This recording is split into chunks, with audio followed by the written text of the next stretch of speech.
Hey everyone, it's Shelby, the Conservative Bookworm, back with number 9 of my book review episodes.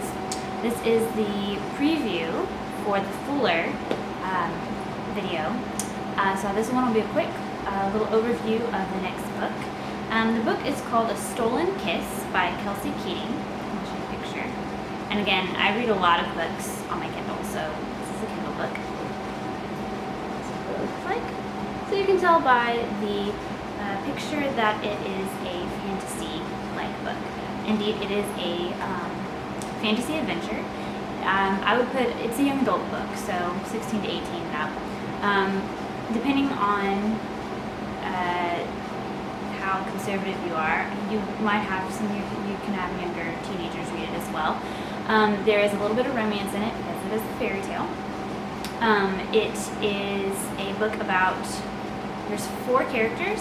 It has a lot of classic fairy tale elements in it, as far as there's like a princess and a prince, and there's a stable boy. There's lots and lots of magic.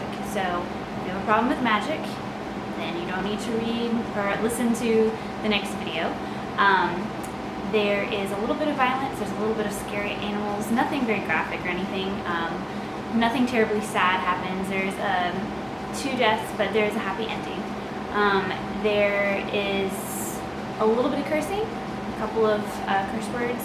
So again, this is a very fairy tale-esque book, very fantasy, lots of magic. There are, the magic is kind of like genetic, and it is something that is kind of neutral, and depending on the person's personality, whether they want to use it for bad or good, that's how it's portrayed.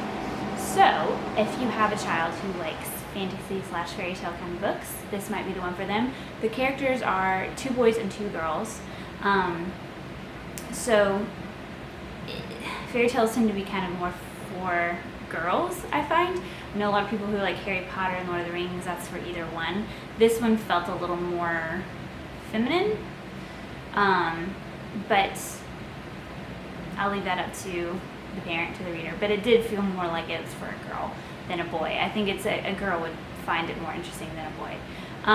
Again, so if this sounds like something your child would be interested in, then I would suggest you go maybe look at the next video, which I'll post below, which will cover a little bit more about this book.